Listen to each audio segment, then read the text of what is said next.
What's going on, guys? Welcome to the Too Much Test podcast. I'm here with Sam Stolt and David Demesquita, and we have a special guest, Zach, the.retro1 on Instagram. He just opened up a supplement store in Orlando, so if you're in Orlando, check out Crazy Muscle. David Demesquita, if you want to check out Morphogen products, I actually just tried my first one last night, and it's really good. And Sam, if you want to check out Killer Pre-Workout and some other stuff, check out Triggered Brand. Links are all going to be down below. So what's going on, guys? How are you doing? Doing good over here, man. Been a great rainy day in Florida, so I can't beat it. Yep, absolutely. So if you recognize Zach, or you kind of recognize him, it could be because you watched the show Trafficked on National Geographic. Right. And I know he probably hates that, but I mean, maybe just go off a little bit about that. Maybe we'll circle back, and then we want to talk about some bodybuilding. Yeah, so it's funny. I actually was going through some of my Vegas, because I was out in Vegas a couple of years ago. I did a documentary with Tony Huge. Basically, that I guess nobody really knows how that got kicked off for me. I was doing a prep without steroids because I wanted to prep. My life was going crazy, and I'm the kind of person who's like, okay, I'm gonna prep because I'm not caring about myself enough. And well, we all know how preps go. So that was actually my crazy way of taking care of myself. And so I wasn't going to use steroids because I felt like my mental health just wasn't capable. And I started natural. I don't care about placing. Here I go. I was doing 3 hours of cardio a day. That was not a lie. I was doing 2 hours of training. That was not a lie. There were 6 hour training sessions that we did all the time. That shit sucked. And that was all at Planet Fitness. I started doing that prep. And then I got a call from Tony, which, as much of a good friends we are, I never get calls from Tony. So I'm always like, why is Tony calling me, you know? And he's like, hey, I'm here with Dana from Nat Geo. We're looking for people who are doing SARM-only preps for the Olympia. And you're like the only guy in the world. And I'm like, I am the only guy in the world. Like, sounds good. What's going on? That was right when the injectable SARMs had come out. So he talked to me about those, and my opinion on those probably doesn't need to be shared, but I was okay with it. And so we moved forward. I was doing a Ligand Draw S23 stack, going through that, which not many people do. We can talk about that if you want. I actually think it's a great combination. You just got to watch out for acne, but I think they actually balance each other out really well with the dryness and the water retention that come from both, well, respectively. So anyways, I'm doing this prep, get the call. Okay, next thing I know, I'm on the phone with Dana from National Geographic, trying not to crap my pants. And that was it. So they came and they visited me in Orlando, interviewed my mom. I went out there. I was prepping I had an actual coach. So he came out there with me, and we kind of set it up as if Tony was coaching me. And there's a lot of things in the documentary that were obviously misconstrued. And it was more of, any bodybuilder who knows anything, who watches that documentary, goes, okay, that probably scared the shit out of every regular family in America. But that was nothing. Like, Tony's over here in his lab coat, Zach's over here. I'm worried he might pass out. And I'm like, I might pass out. What do you mean? I'm looking at Tony like, what the fuck? But, the clip is me freaking out. But I'm freaking out because I got 16 cameras in my face and I just got stabbed. But I got a bowl of cereal. I got hot potatoes coming at me, and I got, sugar right here. I'm not going to die. So I was... It was funny how they spun it, and watching that on my couch with my friends, it was like it wasn't me, because I saw it, a year and a half later, and I had gone through so much. I don't talk to that coach, I don't talk to the girl. A lot of things happened, and I was like, oh my God. So to have it come back, I was like, okay, like, this is going to be my kickoff, right? Maybe, or maybe not. I don't know what it's going to be. I might get some hate. I'm sitting on the couch with my friends, and they're looking at me like, I don't know what to say. I have no idea how this is legal, and I don't know how they're pulling it off, but half of this is as extreme as it is. It's all true, but it's not that extreme, My life was definitely not at risk, and if anything, and I think I told you this behind the scenes, but Tony's the reason why I know how to be a healthy bodybuilder. He's the one who taught me from an early age not to abuse drugs, and that's Tony's original message with SARMs, has always been, get off the gear. And now his message is, here's how I've learned how to use gear. But the reason SARMs were prevalent when they were was because Tony was trying to help people. And he knows kids like me who have a dude in the gym who gets us all roided out. You know, I was the last one of my friends, and I was still 19. And you know what? Nobody had the results that I had with the same cycle they ran because I cared more and I had more interest in the actual training and the diet. And so with all of those things coming into play, you know, Tony was the reason why I had the health aspect that I care about, but you would never guess that, you know? And so I have people talking to my parents in the gym like, you need to get your son away from that terrible man. And my friends are like, dude, are you fucking crazy? And like, you know, it is what it is. And I laugh and I'm like, well, that's definitely not going to kickstart any career for me, but. So you were natural before doing this competition? Not at all, actually. That was kind of another thing that kind of went around about that. And I said in the documentary, but it's very minimally talked about. No, I've actually abused steroids when I was 20. And I had a really, really bad rebound from that.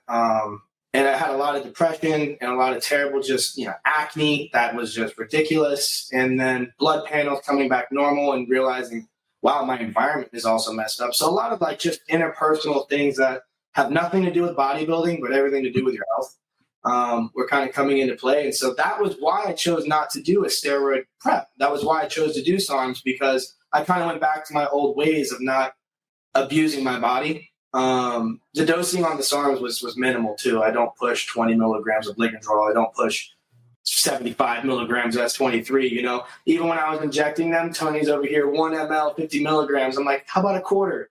You know, like, how about I don't do that? How about I just get what I can? I'm always less is more, get what I can out of it, and then bump it up.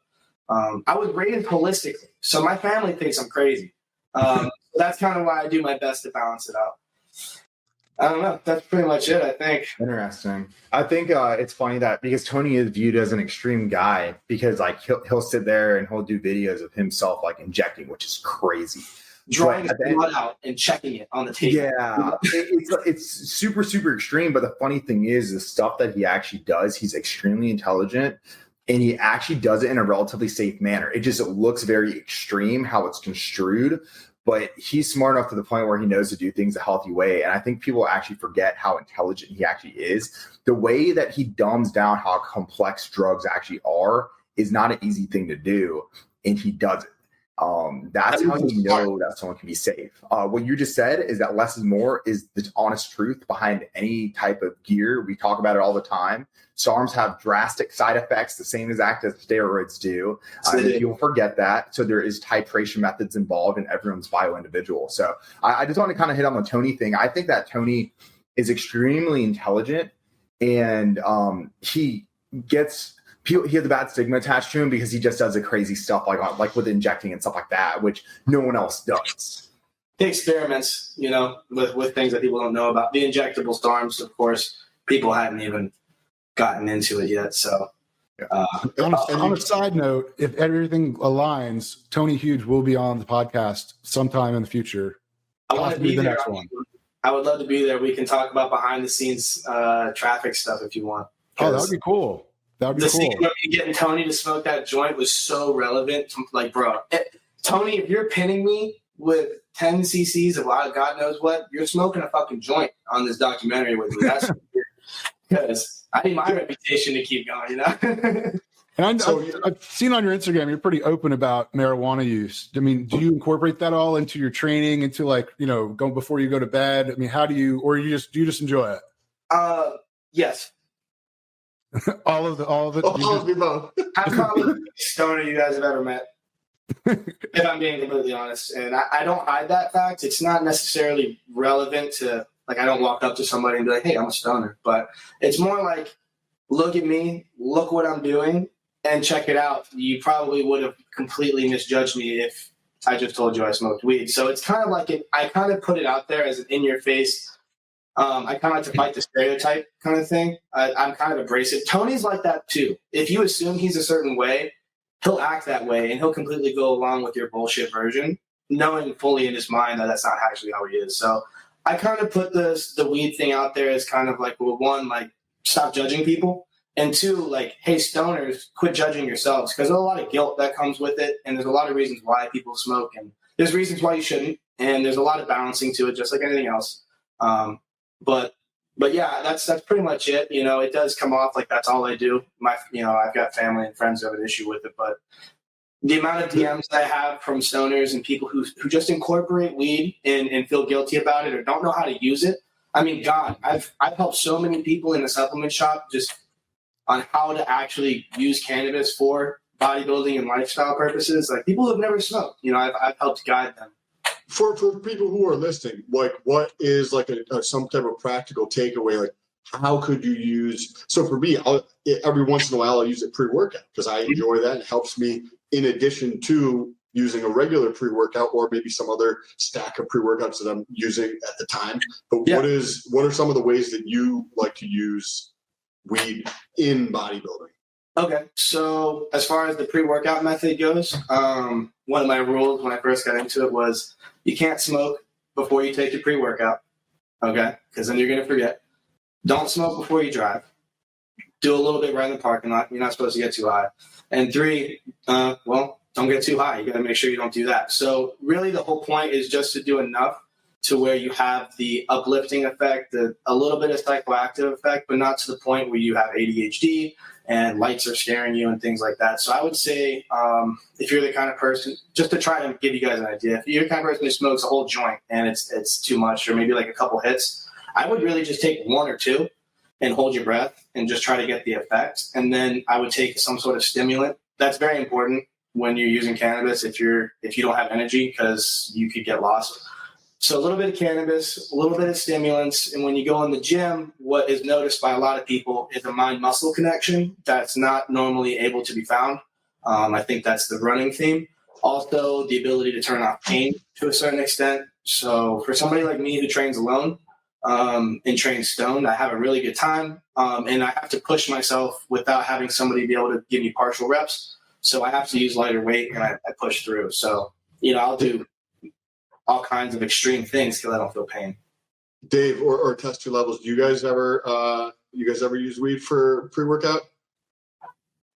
I saw Dave a little bit there while I was talking, so I feel like I do sometimes. Dave, do you? Yeah, no. So I don't do it pre-workout. The only issue that I have is I'm extremely, extremely sensitive to THC, like more extreme than probably anyone you'd ever meet. So like he's talking about taking a hit or two. I had to take a quarter hit and I can get ripped out of my mind. No joke.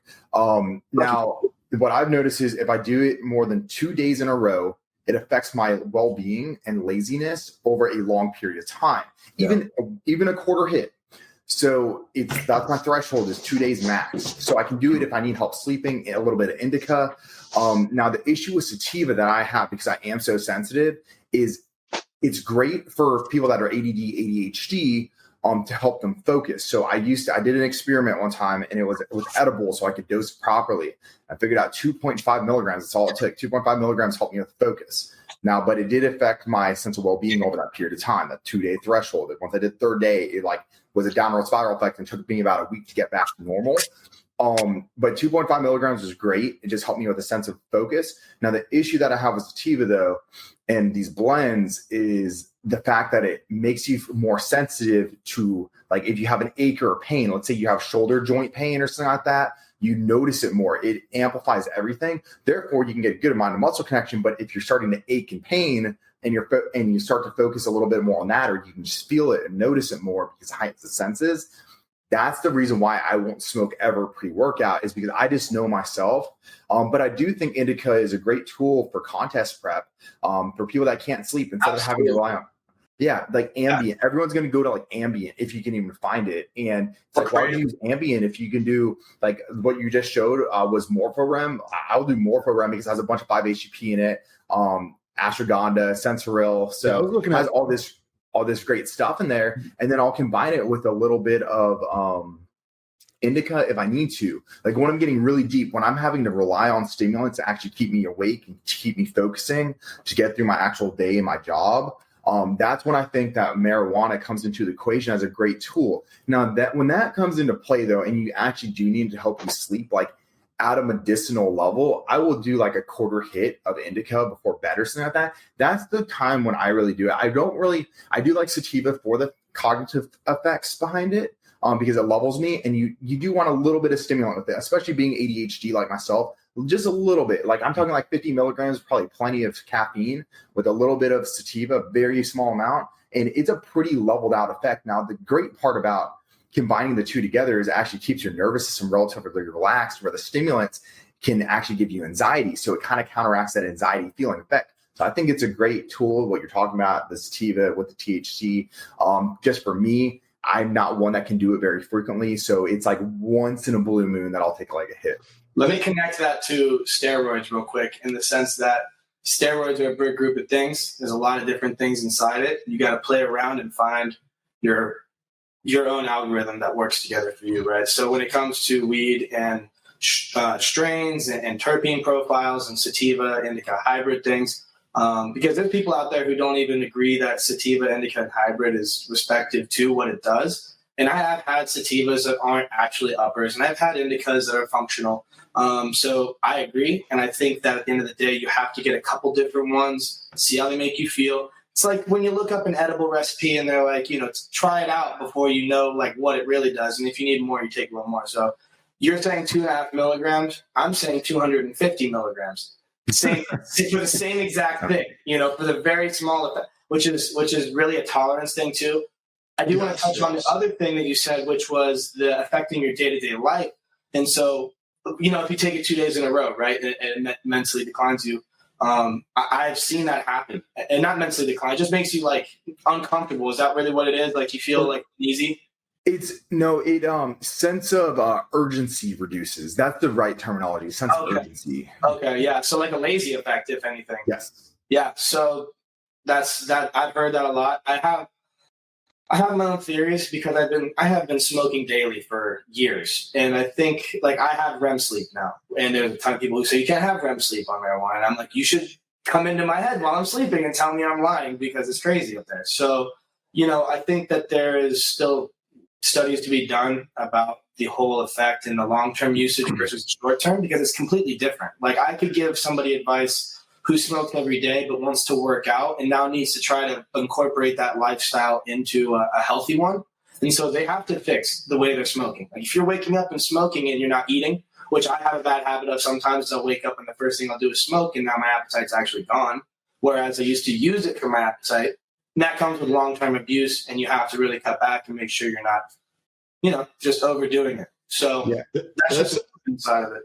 I do want to touch on REM. Go ahead. Sorry, Sam, you go.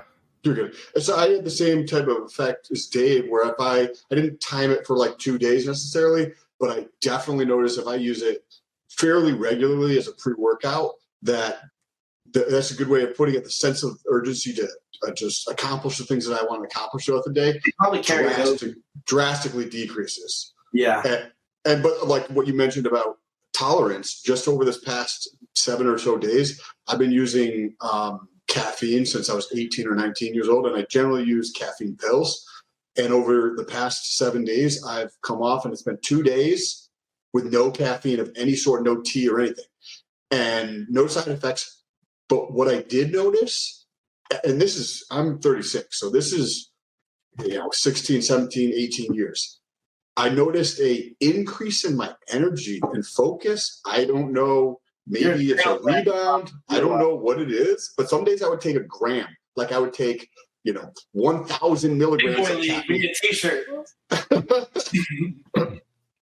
It's interesting because do you ever gone through, Zach, and experimented with taking your levels down for a short period of time? Because I do this with caffeine where I come down to days where I'll only do 200 or 300. But I was like, okay, I do this with SARMs. I do this with gear. I do this with any other compound that I use. Why the fuck am I not doing this with caffeine? I need to do this with caffeine. So finally, I was like, okay, today's the week. This is the week. And I just went down. And then now I know, like probably this coming Sunday, I'll have some tea again. But it's going to have a different effect. I mean, do you ever try that with weed?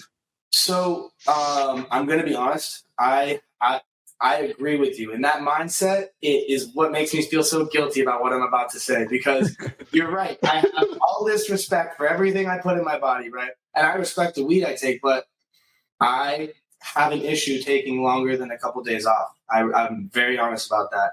And rather than saying it's because I'm stressed or my life is crazy, it really is just that I am addicted to it and I need it to function. And so what I do is I do minimal doses that keep me functional, but without having me psychoactive. And that is what I will use. And I'll do that for a week or two, but coming off completely, I really haven't done. And I've had plenty of conversations with myself. And a lot of my understanding of weed has come from my inability to stop smoking. So what I've done is I've learned how to incorporate it into a way where it's not effective. I mean, there were times where I was waking up and hacking and things like that. And it was like a really bad habit for me. And I was really like not okay with my relationship with weed. So, so that maybe, I've been saying this about caffeine for probably 24 months, and I just did it today. So, depending on what stories you're telling yourself, and, don't beat yourself up, but like maybe just now is not the time, but yeah, I'm ready for it. As soon as I am mentally capable in my mind of doing it, which I'm trying my best not to make it sound like I'm not aware of what's going on. I'm addicted to it, and I take it every day, and it's in my system. And so I just haven't taken the time to take three or four days off.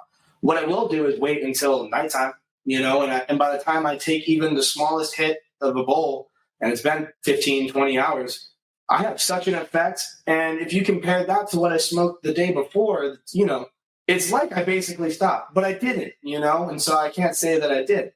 And I think that still means that I'm going to carry over the next day with THC in my system, and I'm going to be working through that. And so that's where stimulants come into play. I deal with lethargy, but I also deal with like constantly wanting to be improving myself. And if I'm not, I have a lot of guilt. And so I saw a meme of like some blunt wraps and a couple of weed nugs, and they're like making fun of the stoner who's running out the door with his keys. And they're like, damn, he just never misses, huh? And it's a joke because every time he smokes, he's just out the door to go do something. And like, that's me. I don't sit around and smoke and not do something. I'm always trying to be functional and getting things done. And so it doesn't ever keep me from that, but it has. And you have to either beat it or stop, Now, I'm just curious, just as a thought. So one, the body loves cycles thing. That's probably why I actually get more energy from drinking water in the morning. That's probably from being ADHD than caffeine. And it also has to do with the circadian rhythm, the cortisol levels, and stuff like that. As long as your adrenals aren't shot. Now, what I will... 1,000 milligrams a day for a while. It's fine. That's some prepping doses right there where you're dying. And you're like, I'm sorry, coach. I've had 2 bangs pre-workout, and there's some stimulants in my fat burners, so here I am. I sip on bangs throughout the day. 5. I sip on like 1 bang throughout the whole day. Like we've talked about, if I take too much caffeine, I freaking crash. Yeah. Random weed story. My buddy made cookies and gave me a cookie, and my plan was to eat half the cookie. But when I took a bite, 70% of the cookie broke off, and I had 30% in my hand. And I've never been so high in my entire life. I looked over at my wife. I'm sitting on the couch, and I was like, I am way too high. Like, this is bad. And I'm not good with weed. Like, I wish I could use indica to go to sleep, but I use alcohol, whiskey, and now I tried this. This kicked my ass last night. I don't even remember going to sleep, but I also don't remember. CBD to help that, by the way. What about CBD? Yeah, if you do it CBD, that would actually help you definitely calm down from it. Question on the CBD. So I got some of that in the kitchen, and I've tried it, 3 or 4 times over the last couple of years. But is it something you said 3 or 4 times in the last couple of years? Yeah. Like once? No. I'll get a bottle or some gummies or something. Okay. Right. So because I don't notice that at all, and I don't. And everybody's like, "Oh, you get these benefits from it," and I've never noticed any benefits from it. So I'll let David go, and then maybe I'll have something too. Yeah, I've done my experiments with this. So I did basically a THC study on myself, and I was doing edible so I could test the dosing. Right, like by the way, I can handle 100 milligrams of an edible, but it depends. If there were these ones from California, yeah, really? There's these ones from THC. THC. So, okay. And I wouldn't even get that high from it, but the ones from California, 10 milligrams, and I get a high from. Oh yeah. Wait, so it was like different strand. How do you go from 2.5 to 100? I don't know. The ones from California. It's probably fake. It's probably some fake gummies or something. If it's well, I got it from the same exact source that a quarter. Well, 2.5 to 100 is quite a difference. So first off, The psycho effects and the body effects were completely different, by the way. One was definitely blended. The other one was straight sativa or straight indica. Even the blended ones leveled me out pretty well compared to the ones that were gummies, and the gummies were completely different because I like mints, chocolates, and something else from California when I went out there, and they were phenomenal. So yeah, it was like 2.5 was like that perfect dose, or 3 milligrams, approximately like a third of it. But I'm going to talk about the CBD thing that you talked about. So I did my experiment with marijuana, and then I realized what happened is my urgency would go down, right? So I'm like, okay, let me try CBD post-workout. I got the same exact benefits out of CBD that I did from smoking marijuana. And there's no psycho effects at all. It's just the leveling off effect of getting your circadian rhythm back in check because you're constantly on drive. Like you have pre-workout before you go to the gym at 6 o'clock at night, you come back home 8 o'clock at night, 9 o'clock at night, whatever, take some CBD and you'll feel yourself starting to level out. You know you're leveling out because your appetite will start to increase. Because why? Your cortisol levels are coming back down. You can't keep your cortisol levels too high from that caffeine. That stimulant will drive out that cortisol and create those adrenals to start pumping. So you need to get from a, oh my gosh, why am I losing my train of thought? A sympathetic state to a non-sympathetic state, essentially, or a non-sympathetic state to a sympathetic. So you want to get to the sympathetic level, and CBD helps immensely with that. So what I view it is as like a nervous system relaxant where it just has a calming effect over you. Not like THC. It's not like Delta 8 or anything like that. Is that so? Sympathetic to non-sympathetic. That's the fight or flight versus, right? Effectively for non-sympathetic is fight or flight, I believe. I like to call it homeostasis. I like to refer to everything going back to homeostasis. That's like a broader term, but yeah. Boy. Have you guys tested Delta 8?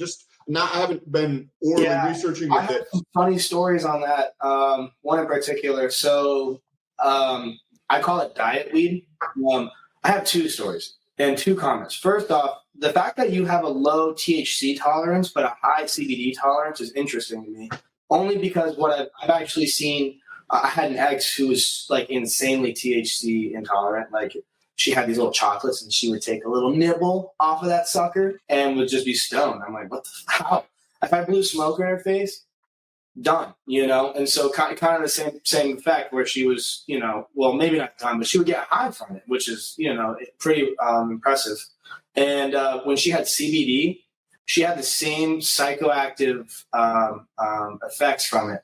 What I will mention is she has a problem with dissociative disorders, or she has dissociative disorders. So when you lose a sense of anxious holding on to your environment and you feel yourself relax, that can kind of send you into like a thought spiral when you have something like that. And so I noticed that the CBD did the same thing. And so the only reason I was even thought of that is because when you said CBD is non-psychoactive, I was like, wait a minute. Because sometimes people who have grounding issues, when they feel ungrounded and relaxed because they live in such a high anxious environment in their own minds, it actually has a similar effect as if they took THC because it has that same release factor. And then the anxiety that comes with THC, of course, doesn't help. But I found her to like THC more than CBD simply because she at least had a nice little mental boost. She wouldn't do a lot, maybe one little hit, and she's good. And then she's as high as I am smoking bowls, But the CBD wasn't even worth it for her. Now, as far as the benefit goes to CBD in general, and do you feel it? Most people don't, unless they're using it for like injuries. So like if you have something specific on the joint and you're using a transdermal or a topical transdermal, whatever you got, those actually are more noticeable quicker. What I would notice with CBD, which with what I like to ask people is, okay, so you took the CBD this morning, right? Yeah, okay. Do you normally have like a stressful day? Like what normally happens? Well, they can normally list things off. And then you go, did that happen today? And a lot of the time when they've taken CBD properly and enough times, they'll notice that the micro things that annoy you, it's the same thing with when you're on steroids and the micro things become macro things, small things become big things. CBD kind of keeps you from having that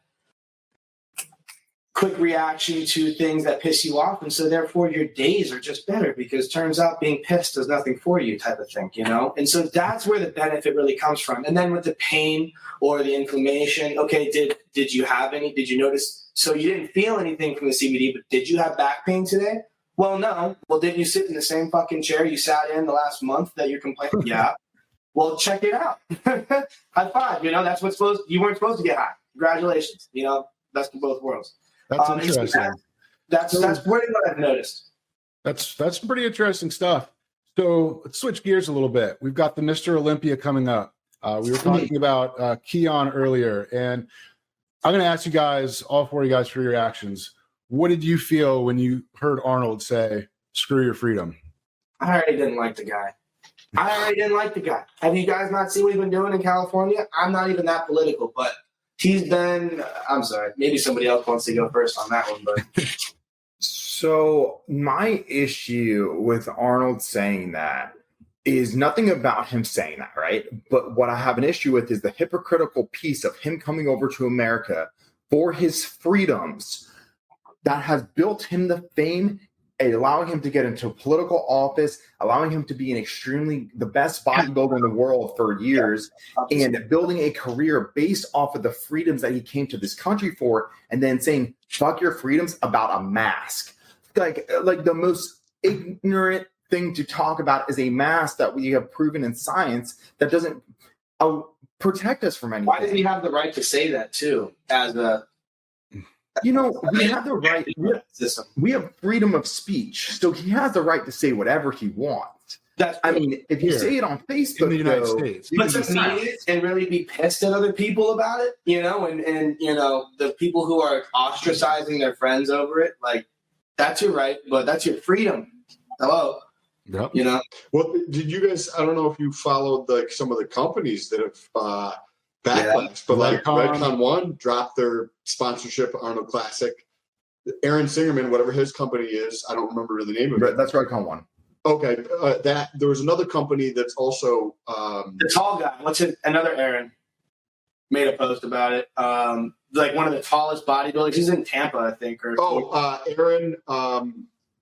I know who you're talking about, but I can't remember his name. Yeah, he's 6'7", like that dude. Yeah. And then Colin Van Moore. Yeah. It's causing, especially in this community, which is hyper aware of relative to the general population, hyper aware of health. And we see that there's plenty of scientific data that shows that masks don't do dipshit for you.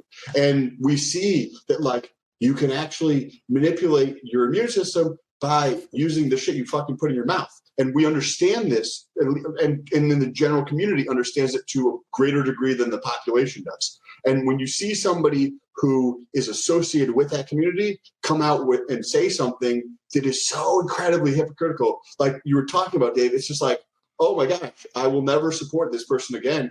And cool, I don't give a shit if they say it at all whatsoever. That's their freedom, right? But I am not. The reason these people have any platform at all is because people choose to give them their time and their money.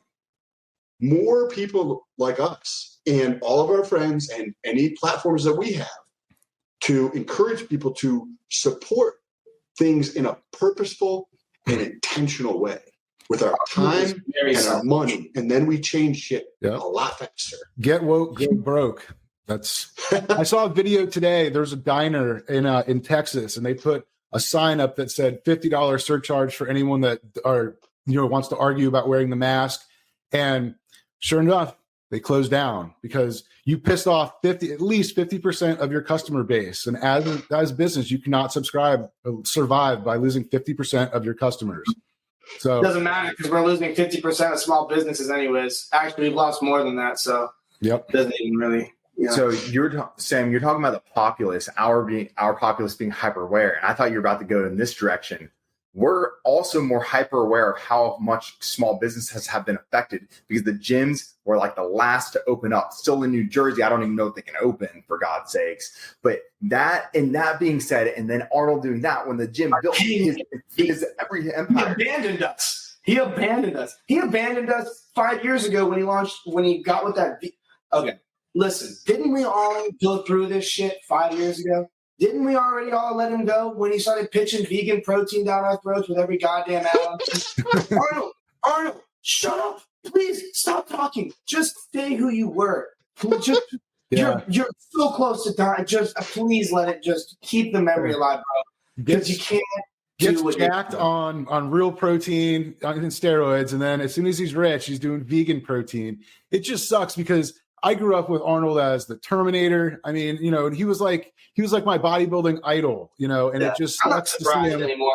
You know, by him. I mean, I knew he was liberal, you know, because he freaking ran California. But just to hear him say "screw your freedoms," I was just like, "Come on, for real!" Like, it's sad. The Pumping Iron documentary, his dad dies and he doesn't go to the funeral. I mean, that's how Arnold is. He's always been self-motivated, and whatever keeps him relevant is what Arnold's psychology cares about. That's why he became who he is, and that's why he's maintained it this entire time instead of just having a normal life like every other, you know, Olympia. Like, he cares about being relevant, and he's not doing it with his biceps anymore. And so he has to maintain that sort of limelight, and he's doing it with every single trend that comes out, and he panders, and it's very obvious. And I kind of just let him go. Honestly, as an idol, when you meet your idols, you really start to get to know them. A lot of the time, it hurts. You know, you don't realize who they are as a full person. You just really love one part, and I think we just need to stop thinking about that because he had so much to help us. Well, we don't need to stop. We should talk about it. But like, when you think about him as a whole, it just kind of hurts. So to use him as bodybuilding motivation is sick, but everything else has been kind of sad. I think what the deeper thing of what you're saying, Zach, at least from my perspective, is that like we need to have a deeper conversation around the idolization of anybody and the mental fucked up shit that goes on because I want to talk about that freaking death cycle that went around with the female figure or the male figure coach. Shelby Starnes. I made a small live video where I kind of ranted about Shelby Starnes. Yeah, dude, that's what got me like last week back into, okay, I'm going to start actually making videos and posts and stuff about like this stuff. Because if people are out here giving people those kind of protocols and thinking it's okay, then I must not be as, you know, cognitively declined as I think I am. I think I must be able to give some good advice because people think that's a good idea. That's not the case. I mean, DNP, Clen, T3, Primo, what were all the steroids there? Dave, can you give a quick context for people who are listening? Can you talk about some of like the context of the situation, but also like, hey, Clen, T3, and just like how he might remember the doses better than I do. Yeah. Okay. So I'll give a quick rundown of certain drugs, what was talked about during these. They did a podcast on it too, and Shelby Starnes was coaching now from what has been confirmed, probably 4 people under him within the past 4 years that have passed away doing bodybuilding shows. And this most recent one, they circulated what was being run. T3 is going to be thyroid. So that is direct T3. It's that is what your direct metabolism essentially is. Now, T3 at a replacement dose of 25 micrograms, the dosages that were talked about, that I heard about, were 180 micrograms. So you're talking over 6 to 7 times the normal thyroid production. And there's a process that the thyroid goes through. Would you ever even give that to yourself? No. I think even like open bodybuilders, I personally believe if you have to go over 100 micrograms of T3, then something's just wrong. And even then, like, I don't like going above 25 micrograms if I can help it, potentially 50 at a max end. In fact, I haven't used T3 in the last 2 preps I've done, and I've gotten peeled to the bone, like striated glutes, everything. Like, I'd never touched T3 the last 2 preps. The other preps were, I believe, 25 micrograms for 2 of the preps out of all my preps that I've ever done. Yeah. So if I can avoid using T3 is a muscle burning hormone as well, because if you're not eating food, so these women were eating crazy amounts of food, and people are like, how are they eating so much food? Because he posts about the food they're eating, not the drugs they're taking. Now, the T3, I didn't realize how much T3 they were taking, some of these women, but he also had 400 plus clients. So instead of dieting them down, he would drug them down is essentially what conceptually. Now, the guy's very, very intelligent. So I don't know if this was entirely true for everyone. But then with the clenbuterol is essentially a bronchodilator. They use it for asthmatics or people that are having bronchial infections. It is one of the few drugs that is actually an actual fat burner. Most people don't know that, but a lot of things that are claimed to burn fat do not burn fat. You have like a few that are like himbi, albuterol, clenbuterol, cocobuterol on the natural end, and stuff like that. You can't say that. It's coming. It's coming. Seriously, it's coming. The DMP is coming. Just wait. So clenbuterol in a dose is going to go up to 100 micrograms to max 120. Yeah. And then this was at 180 or 200. It was 200. Yeah. 200. And once you get over 80, you feel like shit. They did mention DNP as well, but I've heard Shelby never prescribed DNP, but they brought it up in the show. So I don't know if that's entirely true. DNP is another fat burner. Essentially the way that DNP works, it's fertilizer and it is poison for you, and it's going around in the bodybuilding community as a good fat burning drugs. But what it does, it basically decouples the electrons off the atoms, and it basically creates a thermogenic effect from a cellular level. So it actually is killing you, but it burns body fat because of the increase in thermogenesis, and the body's essentially trying to survive from it. That's at a very, very high level. It's a kind of a complex thing, but it is poison or fertilizer. That's what it is. It's not really intended for human consumption, never was. Remember when Tony was selling that? He had enhancedfertilizer.com. Yes. And the reviews, my plant got shredded. It was crazy. I just had to throw in some dandelion root at the end for some diazide for the water retention, the DMP. Oh, God almighty. But Tony's not a fan of DMP, though, is he? I don't know. He's not a fan, but he has... He is very much so. Yeah, he's a fan. Yeah, he uses it, but he's he showed us how much to not take. That's for sure. He what did he do? He climbed a mountain in Thailand on a full gram. That's why he has that's where I get the T-shirt joke from all the time, because he had a 1 gram DNP Club T-shirt where they ran experiments with it. I honestly think that people probably. It scared me, but it probably showed a lot of people that drug existed and people who thought they could handle it. So I'm not sure that was maybe his best move, but it's education, and we're all adults here. So, but the DMP really isn't a fun drug, and I have never felt the need to use it. I've used it many times over the years. I personally am a fan of it. There's what your dosing is. Generally 50 milligrams up to 200. Okay. But I've tested higher than that. But like that, what I'm talking about is the 50 milligrams is a very low dose. Like you talking bodybuilding, they'll start at 200 and then they'll go up over 14 days or something like that to like maybe 600 or 8. Some people go 800, but like it has a very long half-life. And as Dave was mentioning, because of the uncoupling of the mitochondria, like it has an effect on the body's production of heat. It's effectively taking your car in first gear, but going 40 miles an hour. So you're burning a lot more calories, but your engine's hot as fuck. Remember that talk to Tony. There's a new compound that's out, but it's ridiculously expensive. It's more precise in its mechanism of action. So it basically uncouples the mitochondria just like DMP does, but DMP has all this peripheral things that it does in the body, where the compound is called BAM15. Super interesting, but it's a mitochondrial uncoupler.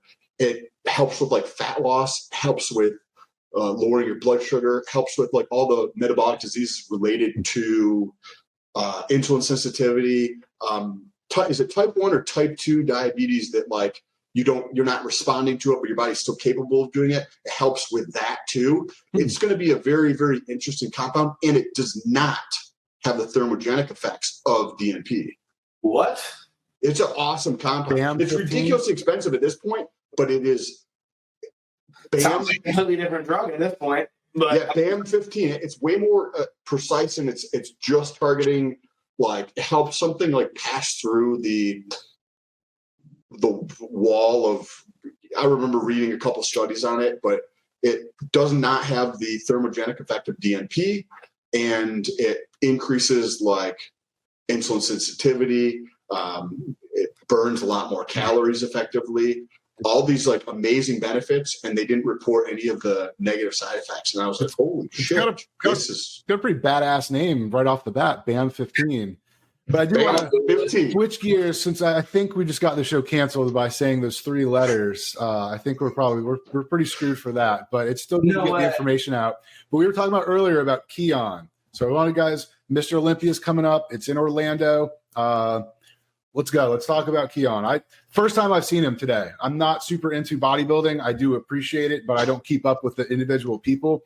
But I watched a video today of him going from obviously when he was younger to now. And like, I was looking and I was like, he looks big as hell in those pictures, and he's way bigger now. Like he's a beast.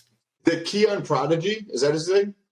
I saw him doing bent over barbell rows with 315, and I was like, that's crazy. And he's doing them with good form. He's got that Mensa density with way better shape and foot. Oh. There we go. Oh, wow. I was like, I'm not sure. Yeah, so like that, I don't know. Like the way he stands is just, it's just sick. But his muscle bellies and his definition and his balance is just, 10 times better than anything Mensa could ever even do. Yeah, look how feathered his freaking quads are. So that's nuts. Baby prodigy. Yeah, look at him. That's cute. Look at his face. That's hilarious. So I just want you to note that right there, from this shot, this was classic physique. There was less stuff being run than females run, like a fraction of it. Wow. He was natural and took 4th at the Arnold Classic, only eating bison for the last month and carving up with pizza. Yeah. No one knows that story. No one will believe me either. That sounds like a first prep. That's not even like, dude, that's sick. Wow. What do you guys see Nick Walker? He's like 26. Yeah. Massive fucker. Massive dude. He reminds me of a Belgian blue cow, Nick Walker. Right? Because I don't know how tall he is, but he is a gargantuan. Like that. If you guys, he's competing in the Olympia this year too, I think. Yeah, he is. He qualified in the middle of the year at some point, but he looked phenomenal on stage. He's got a crazy wow factor with the definition that he brings out with his abs, and nobody really has a shape like him. And he reminds me of an actual math monster that's like cool to look at. And like, I think once you get down to his calves, you're like, what? But like right above that, I forget what the varicose. Those aren't varicose. They're varicose veins. He needs to get the varicose veins laser off. Yeah, but otherwise, I think that he brings something that's completely different. You don't see a lot of definition in those guys because of how bloated they end up being. So when he tightened up his midsection and still flexes his abs, I thought it was pretty cool, especially in comparison shot. And his tan was sick at the last shot. I mean, those pictures are just dumb. Some of the stage shots. Wow. Yeah. He's bigger in person. I saw him at Junior Nationals when he was doing guest posing, and he is a freaking person. He caught me off guard with how big he was, and I don't get caught off guard with how big bodybuilders are. God damn. Yeah, he's huge. Another one who's up and coming, Brett Wilkins took 2nd at the Chicago Pro, and he looked phenomenal. Like in person, like I don't even think pictures do him justice. He was phenomenal. Yeah, that was at the Chicago Pro. But absolutely peeled to the bone, very aesthetically pleasing. Just he's got a nice tight waist too. At least on that front look shot. how peeled he is. Wait for this side shot. So look at the skin. It just like there's not much there. Wow. That's peeled. That's crazy. Yeah, when that tricep comes out and they have that water taken off of that like rear delt to tricep split, and they hit that side tricep, and you can that's perfect. Oh man, this is crazy. Damn. Yeah, he's one of the best, most conditioned people I've actually seen in person. He looked phenomenal. So that's crazy. Do you guys have go ahead. Do you guys have a favorite? Do you prefer like classic or bodybuilding or men's physique? I'm a fan of bodybuilding, period. A lot of people like trash talk bodybuilding, like bodybuilding shouldn't be as big as it is. I'm like, some of these guys, they're just very genetically blessed and they just get that big with the same. What's supposed to happen is everyone pretty much takes very similar drugs, and whatever you grow into, right? That's how it's supposed to be. You train hard, you eat big, you get big. You can get big without drugs. And then if you end up getting big without drugs, guess what? You're probably going to be an open bodybuilder. If you can't, if you don't want to abuse drugs and you have to abuse drugs because you're genetically limited, you don't abuse the drugs. If you're get somewhat big and you happen to be a hyper responder to drugs, well, guess what? You need very little drugs and you're going to get huge anyways. So there's that genetic component that I hate that people go to the drug abuse piece of it instead of just do what you need to be a professional athlete, just like every other sport. Every other sport, they take steroids, they take performance enhancers, and they don't abuse it. Why? Because they're getting, hey, the doctor giving you this. So look at drugs for what they're medically intended for and how to utilize them and be intelligent with them. And like, first off, you're going to have better longevity. You're going to have life outside of bodybuilding. But at the end of the day, like, you're going to genetically fall into, because if you end up forcing drugs into forcing yourself into a class, well, guess what? You're never going to be number one in the world, because you're going to have someone like Keon Pearson out there, like Phil Heath out there, like Ronnie Coleman, who were freaks. Naturally, they were natural. They were on pro stages, pretty much winning pro stages naturally. And people forget that that's a real thing. Like, yes, it's okay to be good at something. You don't have to be the best in the world. You also don't have to kill yourself trying to do something that you were never intended to do. I remember I saw some type of study where they were studying like the DNA and different stuff of bodybuilders who are really gifted genetically, and they found some types of different variations in like gene expressions or something. You know, like you were mentioning the Belgian blue cow. I mean, that's just a gene mutation that turns off the myostatin inhibition. Or I'm going to say Keon probably has a myostatin situation going on. That's always my first guess, because of, you know, things that have come researching YK11 and finding out about myostatin. Like, when I see those full ass little kids or the cows, the first thing I think is myostatin inhibition, but you never really know. Yeah. What do you think? It's interesting. I mean, there's definitely genetics. Like you said, I mean, Keon was natural, Ronnie Coleman was natural for a while, and they just look like monsters, you know, and people look at them and be like, you're on steroids. And they're like, what are you talking about? Do you think it's just high testosterone levels, though? Do you think it really could just be that? You know, the bone structure. I was I've taken 500 milligrams of test, and I did not look like Keon. No, of course not. Shape or form, and never could I feel like I could get to that level. I guess it's the same thing. I'm not really sure. I do have a theory, though, that some of these younger guys that do start lifting, one, they're genetically prone to get big anyways. But because of the amount of the high IGF-1 levels, one, they're kids, and they replicate and they create more muscle cells. I have a theory that these younger kids genetically are displaced to have this happen no matter what. So they start lifting or start training and they start doing football, whatever sport it is, and they just build a ton of muscle tissue at a young age. Guess what happens when you get bigger and when you start lifting more, and as you get bigger and bigger and bigger, and it's because you quintupled all this muscle tissue in the beginning. I think that potentially happens because genome expressions can be heightened or reduced as time goes on. But there's something that happens, I believe, when these guys are really young. Bone structure is one thing, but the actual DNA and how much muscle you can create is very genetic component.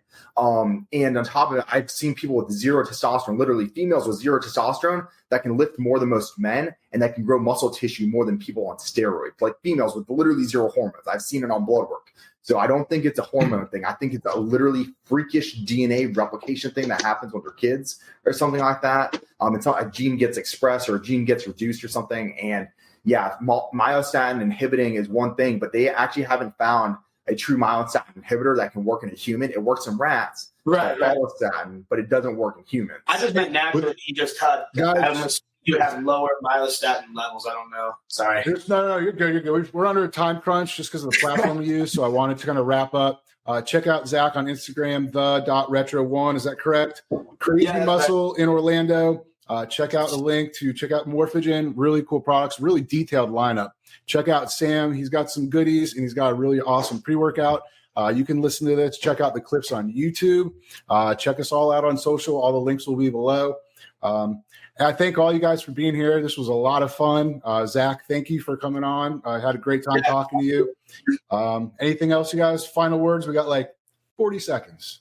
Sam wants to say something. Get it. I would agree with Dave in terms of the gene expression and the DNA. I think as you go through life and you continue that evolution with drugs as well as your mental piece, you actually can change those expression of different things in your body, and you can actually morph that over time. Because you look at, like, I was 120 pounds and I was 6'1.5", and now I'm 240. Like, yeah. Anyways, I know we're running out of time. I appreciate you guys. Too Much I had Test a lot of fun podcast. You guys are awesome. We'll see you back here next time.